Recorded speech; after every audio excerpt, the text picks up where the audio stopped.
My question, I asked Steve behind the scenes, and I didn't know if there was time today, but you talked a lot about zero tolerance earlier, which was very helpful. But what's coming up for me is I'm denying myself if I don't feel the feelings, because in my past, I couldn't ever feel anything other than look like I was happy. So so I just pretty much suppressed everything. And now today, if I'm feeling something, then I don't want to deny myself, but yet I resist it to stay in that feeling. So when you say zero tolerance, I don't know how to keep going back to that, not staying in the stress chemical. So. Yes, I completely get that. So that is a really great point, and it is another great reason for this new technique. Okay. Because, so for most people, or maybe not most people, I don't know, but a lot of people, certainly a lot of people we come into contact with, feeling negative emotions is the issue. Right. And they find it difficult not to. Now, with you, and I get it as well, because I also swung the other way, because we were also not allowed to feel upset or angry, and perhaps that's the case for a lot of people. And so I also then swung the other way to express myself. But that's not, because we think that's the thing to do. But what that is that's that child finally going, you know what, I now get to do this. I am alive, and that's a natural thing. So here's what but the problem with that is there's that back and forth, because it's still not, so it's not like expressing it is solving all the problems. Right. Even the emotional problems. So what we want to do is get the control and the freedom without the negative knock-on effects. And so that's why this process is really extra powerful. So ideally with zero tolerance, we do want to catch it straight away. Now, in this case, what I'm going to suggest is the zero tolerance is about being aware and recognizing, and then doing the allowing. Okay. So take a minute to be aware, and then okay, recognize. Right. So if you give me an example of a negative feeling that you would feel, I want to allow myself to feel this. Sure. Fear comes in throughout the day on different things I think about. Like I have to go to a dental appointment tomorrow and get some work done, or daily I think about my health. Fear comes up, and then I kind of stay in that on that same track. Right. Okay. So that's a great example. So let's take the dentist for a moment. So you've got the dentist tomorrow. Right. And as I say, dentist, can you feel anything? Yes. Right in my stomach. I'm like, ooh, I have a hour-and-a-half drive. I'm going to a more natural dentist. While I'm happy about the choice I made, it's just like, oh, I have an hour-and-a-half drive to get there. What if something goes wrong? Yeah, I start down that path. Very good. Okay. So where the zero tolerance comes in this example, and, catering it for you, for your background of I'm not allowed to feel, and now I want to allow myself to feel. Right. The zero tolerance is about, so it's being zero tolerance of allowing yourself to get sucked into it. So what you're going to do is, instead of getting sucked into it, and instead of trying to not feel it and push it away, you're going to become aware. So in this case, becoming aware of it is catching that first cockroach. Okay. You're going to become aware. I'm getting waves of goosebumps as I'm saying this. Okay, so you're going to become aware, and then you're going to allow. So you're going to go, so I'm scared. And instead of going, oh, I've got an hour drive and something goes wrong, you're going to just go, it's okay to feel scared. It's okay to feel this fear right now. Allow the fear to be there. Can you do that right now as we're talking? Yeah, it's like when we allowed that, it's like a fluffy little blanket came in and said, okay, you're okay. Yeah, it's like, I felt that little blanket in my stomach. Fantastic. So that's what you're going to do. And the zero tolerance is about catching it and doing that straight away, as soon as you can, as soon as you become aware of it, so that you're not wrestling with it and you're not playing with it. You're not. I'm not denying it because I've already put the little blanket on it, but I'm right. You're not denying it. Right. Because then I feel like I'm denying myself if I don't handle it. Yes. Exactly. So you're not denying it, you're just allowing it. So you're doing exactly the opposite of what was done to you as a child. You are allowing. Okay, great. Yes? Yes, definitely. And then once you allow it more, it's like, okay, it just kind of dissipates versus wrestling it to the ground. Exactly. And because what's physiologically happening is that decision to allow, as opposed to trying to stop it, as you allow, you're bringing down the stress chemicals already that are causing it. Okay, got it. Okay. And you're starting to allow the feel-good chemicals. And then then you can, once you feel ready, once you feel like the blanket's been on long enough and everything, feels fine, then you can either or go ahead with ask it what it needs. So, what do you need? Or and maybe the blanket is what it needs, and that's okay. Okay. All right. Like I can think about, okay, well, I could put in a audio CD on my drive, or I can, and that is exactly what I was going to say. Right. That's right.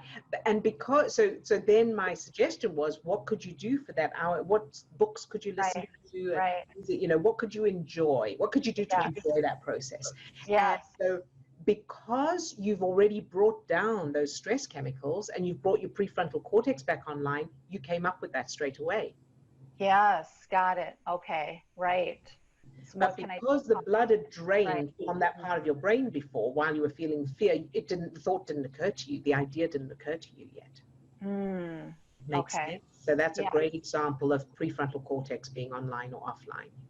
Okay. So that's great. So then the next thing is, what's the worst thing about the dentist? What are you worried about most? So there's the hour drive, but if you're going to enjoy it, that's okay.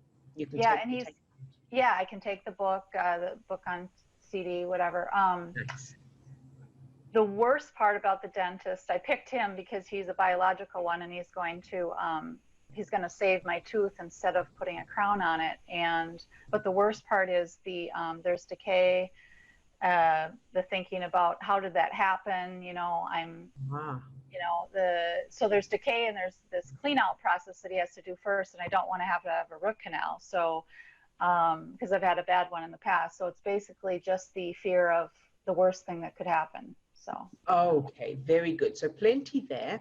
So first of all, when you say there's the decay and how did that happen, what does it mean to you to have that decay? Right. That the meaning I've given it is, I'm clean with my teeth. I do, but I look at the health symptoms, and I look at the stress that I've carried in my body, in my thinking and past stuff that now I have to deal with the fallout of that, so to speak. Like I grind my teeth at night, and so I'm thinking that was part of the process of, I blame it on the past, let's just say it like it is. So yes. Okay, very good. So good job. Well done, Amy. You're doing very well. So you're blaming it on the past. Now, can you change the past? So if you were able to go back in time and do it differently, you would, of course, you would, with that knowledge. But the knowledge you had and the resources you had and the experiences you were going through, you didn't do it on purpose, right? You didn't think, I'm going to do this stuff to get decay, right? Okay. No. So there's no reason to blame. No, exactly. It's just what happened. It's what I did what I could at the time, and I didn't know that. Exactly. That's perfect. And now let's do this. So the decay, the past, whatever you did in the past, what emotions are there as you think of it? There's regret. There's this feeling of lost time, I think, just age, and there's just regret of I wish I would have had a different experience, but I know I can't go back. So there's this feeling of regret and just Very, very loss. good.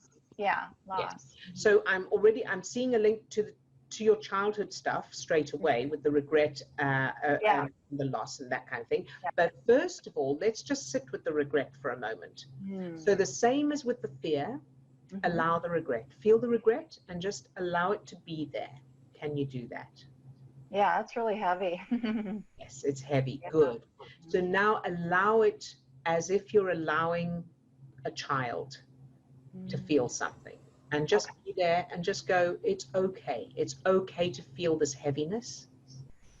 Can you do that? Yes. Good job. Very good. And what happens as you do that? Does it stay the same or is it different? No, it's settling down. It feels like I'm relaxing into it. Very good. Good job. And so because, you know, with negative emotions, there's a bit of a tug of war that goes on, because on one hand, we want to feel the emotion. On the other hand, we're in it and there's plenty of reasons to feel it. On the other hand, we're trying not to feel it. And so there's all this tension going on. And as soon as you go, you know what? It's allowed. You're okay. You're all right. Because that tension, that tug of war that goes on is about survival. And we're in that state as if we're going to die unless we sort this out. Right. And as soon as you go, it's okay. I'm not going to die. I can sit here with this feeling and it's okay. Then you bring those stress chemicals down. Okay.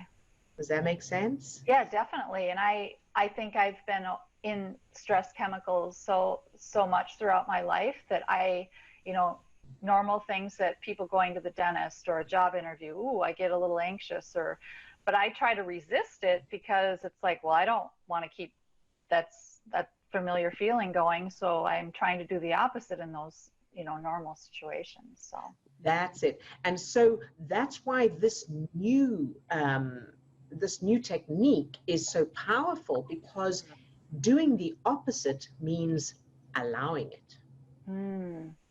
Yes.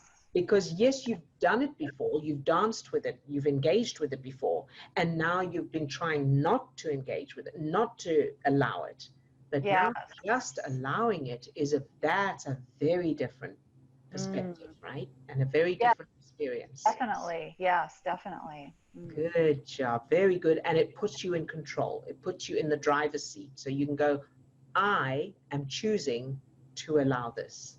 It's my business. It's my business if I allow it or not, and I'm choosing to allow it.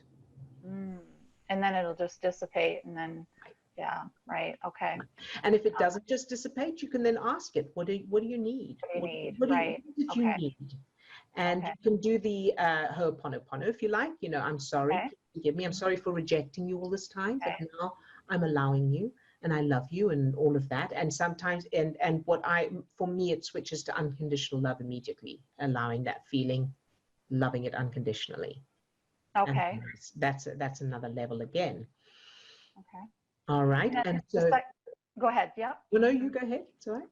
The second part of my question was health symptoms. If you experience them, daily or nightly or whatever I do, I'm really trying to just allow it, but there's still some fear behind it, because I think, well, what if I'm missing something? What if, doctors are missing something, that stress chemical is still going on. Yes. And so let's look at that. And you are not alone. There are plenty of people who have that. So let's, I know we're running out of time, but I think this is really important for so many people that, if that's okay, I'm going to carry on. Amy, so when you think of the health symptoms, and let's say the doctors are missing something and you're missing something, right? What is the worst that can happen? What's the thing you're most worried about, you're most frightened of? The worst is probably dying, feeling like I'm going to die and unlive life. Good. Yeah. And so I want to enjoy the second half of my life, and I feel like I'm going to die in the meantime. So right, very good. And that's a perfect one, makes perfect sense. So now let's look at what's wrong with dying before you've lived this second half of your life. There's just so many things that still want to experience, whether it's getting married, owning my home again. So there's these dreams that I want to fulfill, and I want to give back to others. And so I just have this conception in my head that the dreams that I want to fill won't be filled. So it feels like a loss. Yes, there you go. So this is great work. Well done. So now let's look at, let's say you die. So you haven't fulfilled your dreams, because I'm seeing a link, but I want to make sure that that's what it is and that I'm not projecting. So let's say you die, you haven't achieved, you haven't got married, you haven't got your house, you haven't helped others and done all of that. Then what? So what? Well, I would live a good legacy in my, next life. Right. And so what is it that, Yeah. what does it mean to you if you died now and you didn't get to live that? It's probably something from my childhood. Like, I feared death because it was just so scary. It was like a death to, a survival with the parents, and it was a death to self. I remember I'd cry at like a show like Marcus Welby. Some of you don't remember that probably, but I would see someone die on the show, and it was like I would start crying inside. So wherever that came from, I don't know. There was just like this fear of not being around, or I don't know. Good, good. And so what would happen if you weren't around? So actually, before you answer that, let me ask you, what do you believe happens when you die? Yeah, that's the quandary there, because I want to believe that there's I do believe in God and whatnot, and I want to believe that there's an afterlife, but I haven't been there, so I don't know. Yeah. All right. So how do you know there is an afterlife? What makes you think there might be one? Well, from people, from things I hear and from what I read, and yeah. And so when you think of that afterlife, what does it feel like? That it will be a good experience. Good. And what's your understanding of God? Just briefly. Yeah, I grew up Catholic, but I'm now, more non-denominational. But I have a hard time trusting God completely, because it's like a giving up of relying on self, that giving up control feeling. So, but yeah. Okay. And so what if you started to see a partnership with God? So rather than giving up or fully relying or not relying or anything like that, what if it's a partnership? And so what if God is trying to help you, but you can't, because, so you got to, if it's a partnership, each person's got to do their bit. Yes, got it. Okay, right. Does that make sense? Yeah, and I think yesterday I felt like I heard him say, which I don't hear a lot, but it was like, looking back at my childhood photos, it's like, live the life that you were meant to be from your childhood. And, so I heard that message last night when I was doing dishes. So yeah, it was pretty profound. But and here's the thing, because we're only ever in the present, we're only ever in this very moment. While you are worried about dying, you're not living. I'm not living, correct. Yes. So you don't want to die because you want to still do stuff, but while you're worrying about dying, you're not doing the stuff. No, I'm not. I'm letting health hold me back. So that's the, yeah. Yes. And so, and of course, I know that that the stress chemicals are not helping you heal. Oh, right. So one of the things that will help now is when you think of those symptoms, what emotions come up now?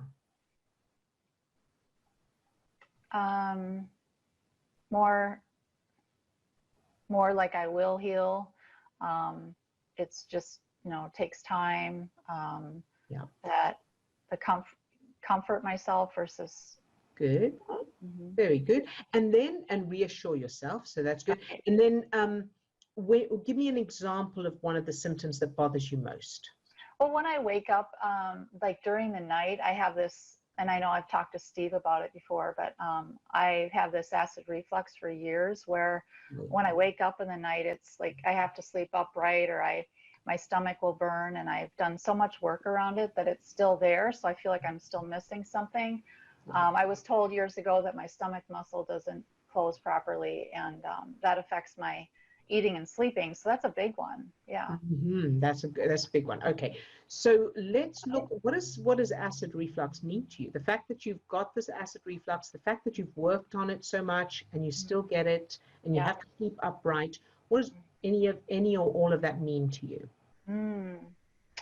It means that I'm defective somehow, and that it's not healthy to be experiencing that every day. So somehow it's, you know, affecting me and my well-being.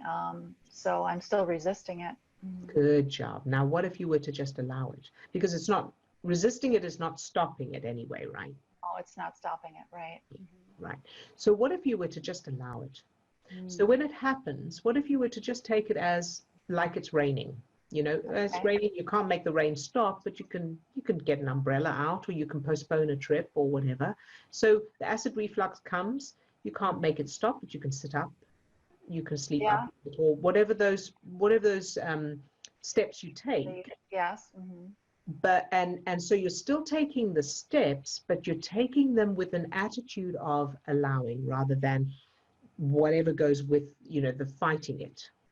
Right, because I feel like I'm different somehow, like I'm defective in that way where it's like I don't want to have to do all these alternative measures. I just want to live my life, you know, simply. And so we're all different in various ways, and there are people who have differences. Yeah, exactly. So it's not that you are the only one. So it's good to remind yourself of that and go, sure, maybe I'm different in this way or some way, but that's okay. It's okay to be different and allow that feeling of different. Okay, got it. And different doesn't mean defective. No, it doesn't. It just this out of control feeling, like when we talked about that, and then I'm wondering, did that affect the teeth? And so it's just this not the resisting the feeling out of control, I guess. Yes. And then, of course, childhood. Yes. So the links I'm seeing there are also living your life moving forward, making the most of it now to make up for your childhood. Yes, make up for it. Yes, yeah. So then you can make sure that you have changed the childhood, practice it, make sure that that new childhood is really strong and solid, as well as allowing those feelings, and use the combination there. Okay, and I did a due justice letter to my dad, and what was neat about it is in the end I could see him as a child playing, and that was really helpful, but I know I still need to do more as far as my family. So yes, get it all out, get it all, because the infection in your tooth, or the decay in your tooth, whatever's going on there, the acid reflux, all the other symptoms are that anger, resentment, fury, unfairness, lost childhood, and everything just being held in and just expressing in all these physical ways. Right. So it's like holding back my feelings when I was younger. It's that same. Exactly. Exactly. And the acid reflux would make perfect sense as a manifestation of that, or as an expression of I'm not allowed to speak. Right. Yes. Or I'm not allowed to feel. I'm not allowed to express my emotions. That makes perfect sense. Oh, wow. Okay. So be sure to create memories of you expressing the hell out of yourself, child, and your parents encouraging you. Well, what do you think, sweetheart? I'm so and acknowledging your feelings, allowing your feelings, actually not just allowing, but encouraging. Okay. I want to hear what you think, what you feel, everything, all the validation that you should have had as a child. Make sure that you create those memories. Okay. All right. Thank you so much for taking the extra time. I really appreciate it. You're very, very welcome, Amy. And thank you for sharing this and being vulnerable and open, because the reason I felt it was definitely worth taking the extra time, of course, for you anyway, but also because I know it will help so many others not just on this call, but also watching the Right. recording. Yes. Because it is, this stuff is, you know, a lot of people experience similar things, bits and pieces and that kind of thing. So Right, and we deal with it in silence, and we don't, it's hard to Exactly. share at times with others, yeah. So, Exactly. So thank you so much. thank you. And good job, you. I'm very proud of you, very excited for you. Thank you so much. You're very welcome, sweetheart.